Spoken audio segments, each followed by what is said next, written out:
হে বাবা, পুরো মুখে হলুদ লেগে গিয়েছে। ভিজে তোয়ালে দিয়ে আগে মুছে নি, তারপর ভালো করে স্নান করব।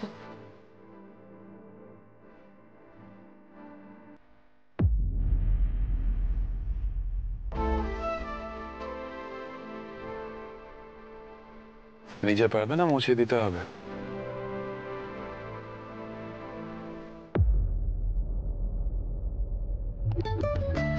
পাকা পেকেছো ফুলকি দাস, লজ্জা শরম বলে কিচ্ছু নেই, তাই না? ওমা স্যার, আপনার কাছে কি লজ্জা? দেখি।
হয়ে গেছে,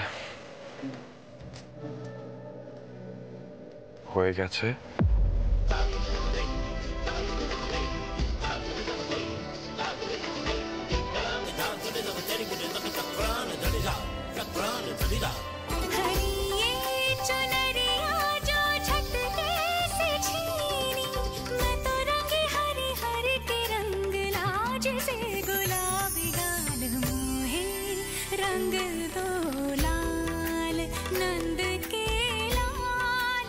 বলবো ভালো করে হয়নি, কি ভালো যে লাগছিল মা কালী। স্যার যখন হলুদের দাগটা তুলে দিচ্ছিল গাল থেকে।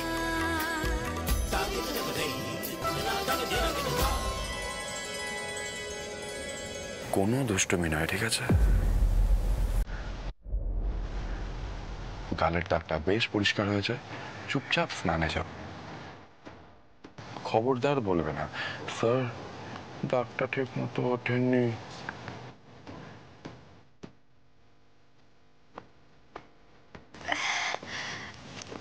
আপনি কি করে বুঝলেন স্যার? আমি এই কথাটাই ভাবছিলাম। তোমার মনে কি চলছে সেটা আমার বুঝতে খুব অসুবিধা হবে বলে মনে হয়। আমি না আমার মনের কথা আপনার কাছ থেকে লুকোতেই পারি না স্যার। আচ্ছা ঠিক আছে, ঠিক আছে, অনেক হয়েছে। এবার যাও, স্নানে যাও, আর সময় নষ্ট করো না, আমাদের বেরোতে হবে। আমরা অংশীদার কোয়ার্টারে যাব বর আনতে। ঠিক হয়েছে, আমি আর তমাল হব বরযাত্রী, আর বৌদি বেরোবে, মন্দিরে যাবে, চেঞ্জ করতে গেছে। অংশীদারও কিছু কাজকর্ম আছে, অংশীদার বেরোবে। এইটুকু সময়ের মধ্যে আমাদের চেঞ্জ করে তৈরি হতে হবে। যাও যাও যাও যাও যাও। স্যার, একটা কথা বলবেন? আবার কি কথা? জেঠিমাকে আজকে খুব অদ্ভুত লাগলো না? হ্যাঁ, অদ্ভুত বলতে জেঠিমণি যে এত ইজিলি বিয়েটা মেনে নেবে ভাবিনি। তাও আবার হঠাৎ করে। কাল অবধি তো বিরুদ্ধেই ছিল। হয়তো হয়তো এত ব্যবস্থা, এত আয়োজন দেখে জেঠিমণির মনটা নরম হয়েছে। দেখো ফুলকি, আর যাই হয়ে যাক না কেন, জেঠিমণি বৌদিকে খুব ভালোবাসে, এই বিষয়ে কোনো ভাগ নেই।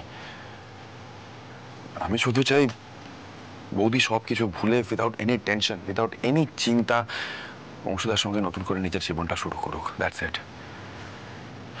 জেঠিমণির যে মনটা পাল্টেছে, এটা সত্যি সত্যি অনেক বড় পাওনা। জেঠুমণিও খুব খুশি হবে। সকাল থেকে বিয়ের নানান কাজে ব্যস্ত। আমিও তো সেটাই ভাবতে চেষ্টা করছি স্যার। কিন্তু কেমন যেন অস্বস্তি হচ্ছে। খুব অস্বাভাবিক লাগছে জেঠিমার কাণ্ড কারখানা।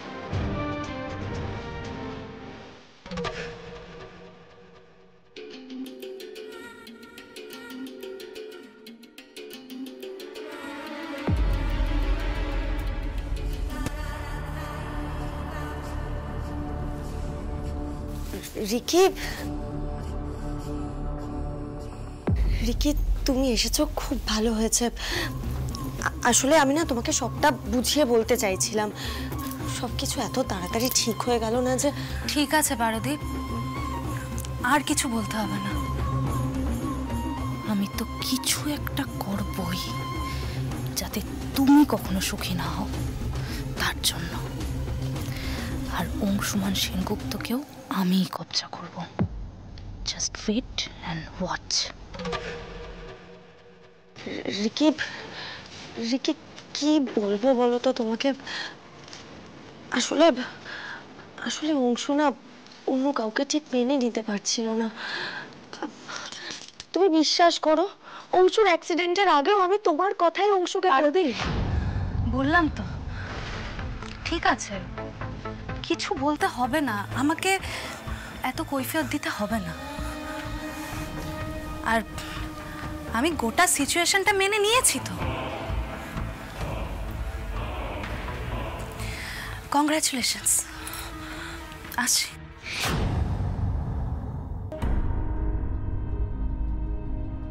রিকি, রিকি আমি কি করে তোমাকে বলবো বলো। অংশু অংশু তোমাকে মেনে নিতে পারতো না। এত ছোট একটা মেয়ে। না না, আমাকেই ওকে বুঝিয়ে বলতে হবে। দিদি, বৌদি, দেখো দেখো দাদা ভাই কি কাণ্ড করেছে। বংশুদা হাজির হও। আরে চলো চলো চলো, আরে তুমি এসো তো। আরে ঠিক চলো না। আরে এই তোমাল ইয়ার, তোমরা না সত্যি পারো বটে। আমি ফুলকির হাতে সবটা দিয়ে চলে যাচ্ছিলাম, তোমরা জোর করে টেনে আনলে। সেই অনুমতি তো নেই বর্মশাই। আরে বাবা, নিজের হাতে দাও এটা। দাদা ভাই দাও, দিদি তো আর না করতে পারবে না। আগে দেওয়া শাড়িটা হয়তো তোমার পরেনি, কিন্তু আজকে তো তোমার শাড়ি পরে বিয়ে করবে দিদি। কি বলো দি ভাই? একদম একদম, আমি কিন্তু সম্পূর্ণভাবে এই ব্যাপারটাকে সমর্থন করছি। আচ্ছা এগুলো কি হচ্ছে আমায় একটু বলবি? অংশু তুমিই বা কি গো, এত খরচ করার কোনো দরকার ছিল? এমনিতেই বাবা এত কিছু দিয়েছেন, তারপরে আবার এইসব শাড়ি গয়না, কোনো মানে হয় এইসবের?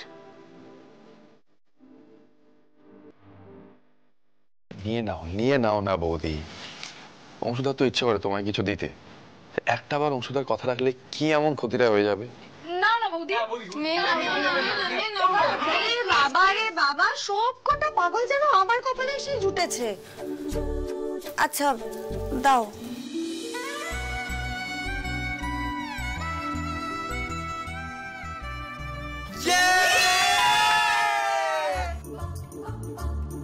বলছিলাম যে রংটা পছন্দ হবে কিনা জানি না। আসলে এই প্রথম আমি নিজের পছন্দের কিছু কিনলাম তো। আর বলছিলাম যে ওই যদি কিছু ভুলচুক হয় তাহলে নিজ গুণে ক্ষমা করে দেবেন দেবী।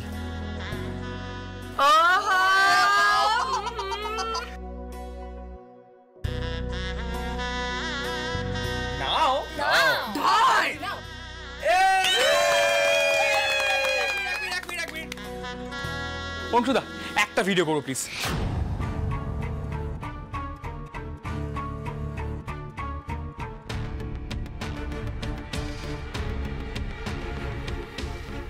এই শাড়ি গয়না সব আমার পাওয়ার কথা ছিল, আর কে পাচ্ছে?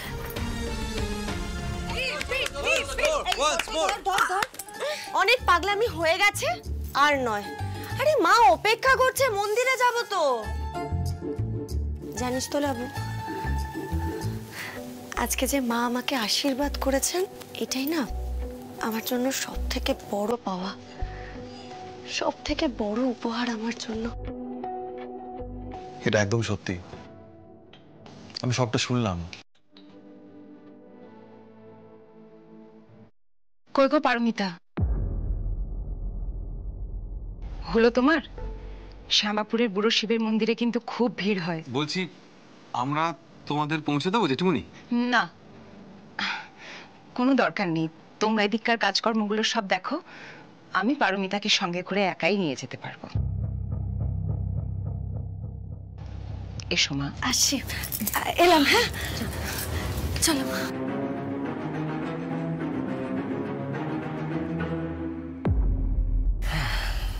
আমরাও বেরোই তাহলে। অংশুদা চলো যাই, তোমার কোয়ার্টারে গিয়ে আমাদেরও তো চেঞ্জ করতে হবে, তৈরি হতে হবে। আর বৌদিরা তো ফিরে আবার সাজগোজে বসবে, বেশ খানিকটা সময় পাওয়া যাবে। ততক্ষণ একটা ছোটখাটো পার্টি তো আমরা করতেই পারি।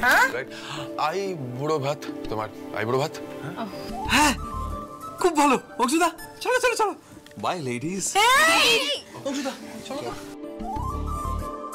এই এই ছোট ভাই, বলছি পিয়ালকেও নিয়ে যা না তোদের সঙ্গে। এই পিয়াল যা যা যা। এই দাঁড়া দাঁড়া দাঁড়া, পিয়াল এখনো অতটা বড় হয়নি যে আমাদের সাথে পার্টি করবে। হ্যাঁ, দাড়ি গোপ গজায়নি আবার পার্টি করবে। বাই অংশুদা, চলো চলো চলো।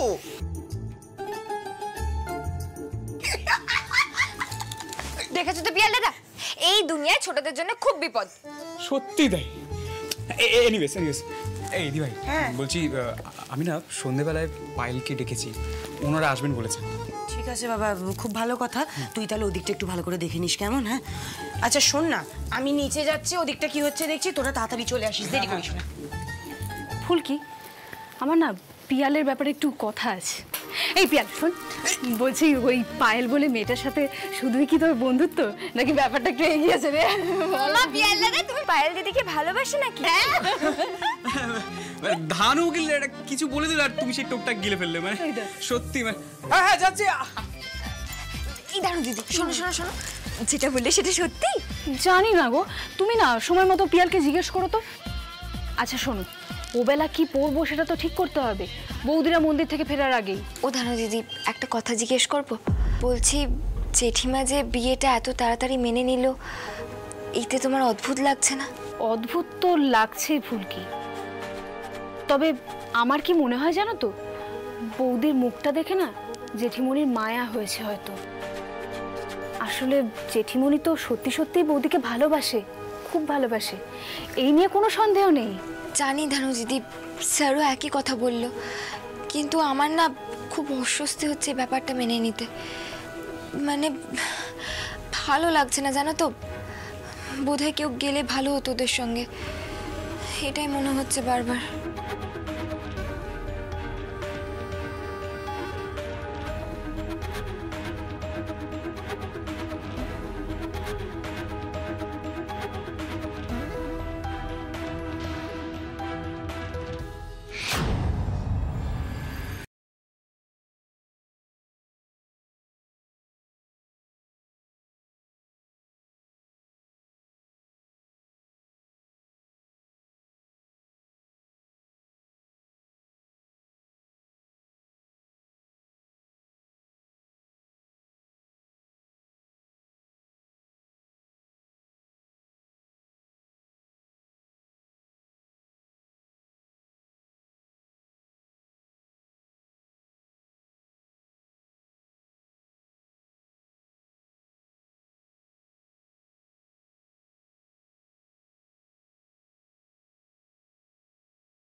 এদের সাথে নাচতে পারতো, তাই না বলো?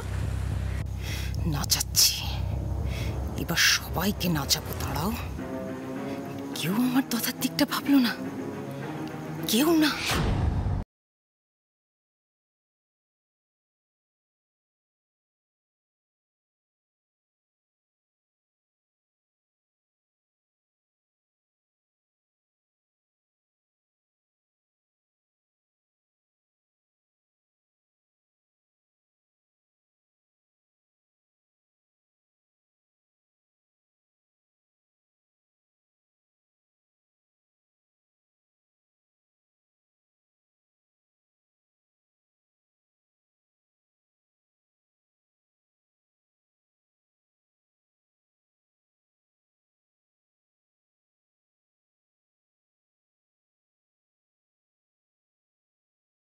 কথা বলবো?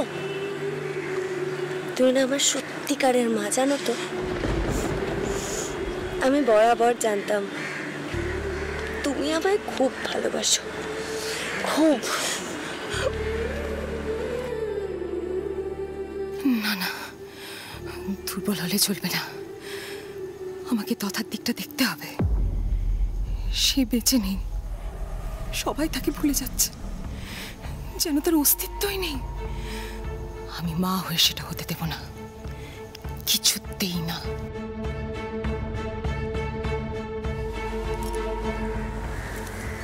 মা, কি এত ভাবছো বলো তো? পুজো দেবে না?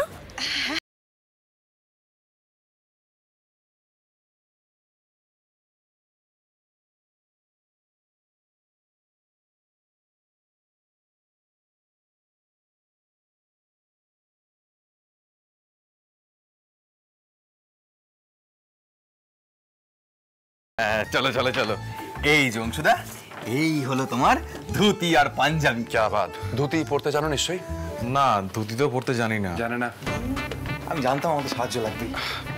আচ্ছা, এই তোমাদের এসব কেনার দরকার ছিল না, কেন কিনতে গেলে? কি যে বলো অংশুদা, এত ভালো একটা দাদা পাচ্ছি আমরা, তার জন্য এইটুকু করবো না? হ্যাঁ,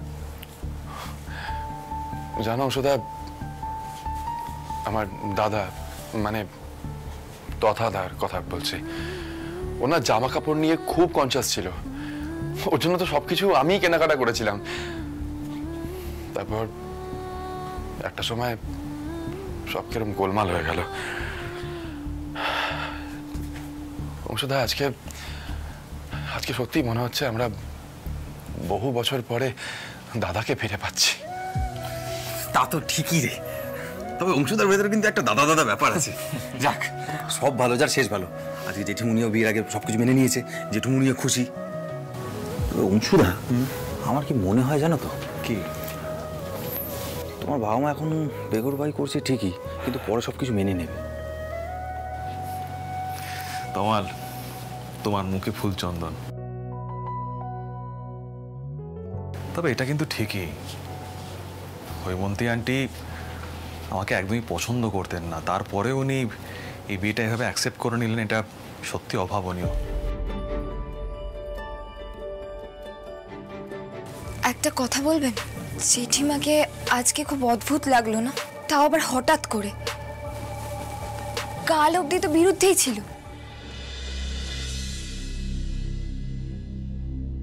হ্যাঁ, এর থেকেই বোঝা যায় জেঠিমণি বৌদিকে কতটা ভালোবাসে। অ্যাকচুয়ালি অংশুদা, আমরা সবাই বৌদিকে খুব ভালোবাসি। তাই একটাই অনুরোধ, বৌদিকে প্লিজ সারা জীবন খুব ভালো রেখো।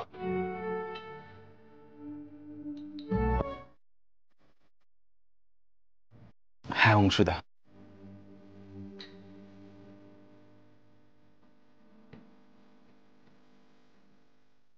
আমি কথা দিচ্ছি ভাই, ওকে ভালো রাখবো আমি। তবে একটা কথা বলে রাখি, আমরা কিন্তু রোজ রোজ চলে আসবো বৌদির হাতে রান্না খেতে, কারণ বৌদির হাতে রান্না ছাড়া না কিছু আর মুখে রুজবে না গো। আচ্ছা তমাল, এটাই কোনো বলার কথা হলো? সে তো আমরাও যা আশা করবো। না, তাও বলে রাখছি তোমাকে, দেখো ব্যাপারটা বোঝার চেষ্টা করো। যদি রান্নাটা যদি ঠিক মতন হয় তাহলে সারাটা দিন খুব ভালো যায়। বৌদি যেন এবার একটা হ্যাপি ম্যারিড লাইফ কাটাতে পারে। দাদা তো খানিকটা আমার কারণেই চলে গেল। আমি প্রাণ দিয়ে বৌদি আর অংশুদাকে প্রোটেক্ট করব।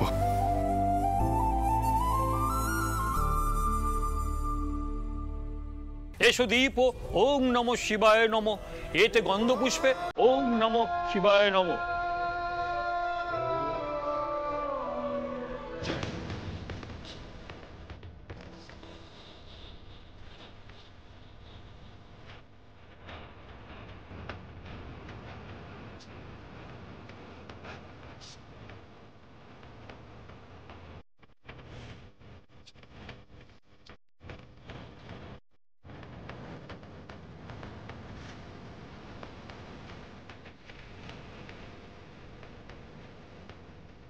যা করছি সব দাদার জন্য। আমি কোনো অন্যায় করছি না, কোনো পাপ নয় এটা, কোনো পাপ নয়।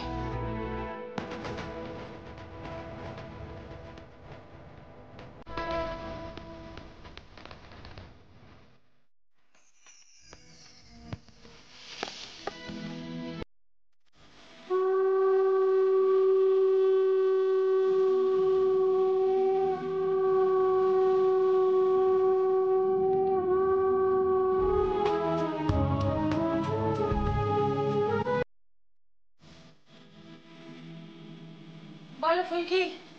দি ভাই, বলছি দিদি শাড়ি আর গয়নাটা ঠাকুরের পায়ে একটু ছুঁয়ে নাও না গো। আমিও ভাবছিলাম গো ফুলকি, দাও। আচ্ছা শোনো না, মা আর পারো তো মন্দিরে গিয়েছে, একবার ফোন করে দেখি, বলো কখন ফিরবে ওরা।